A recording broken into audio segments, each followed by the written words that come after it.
Hello hi friends मु अनिता आपण मानक स्वागत करिछि माय न्यू मिनी ब्लॉग रे माने एठी हमर सखाळ सखाळ बापा चुन्ना माछ नै आस्तिले आ मा ताको केळे दे भलो भाबे परिष्कार करी धोई नेइथिले।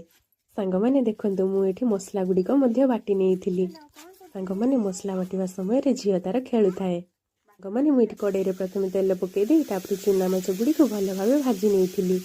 सांग माने चुना माछ होई सारिला परे मु गुटे जागा को काढी नेइथिली। माने माछटी भलो भाबे भाजी होई सारला परे मु पुणी थरी तेल पकेइ देइथिली। तापर पियाज नाली पड़िया पर्यंत भाजी नेइथिली। तापर सोरिष बाटण देइ देइथिली। तापर सिझेइ रखिथिबा आलू मध्ये मु देइ देइथिली।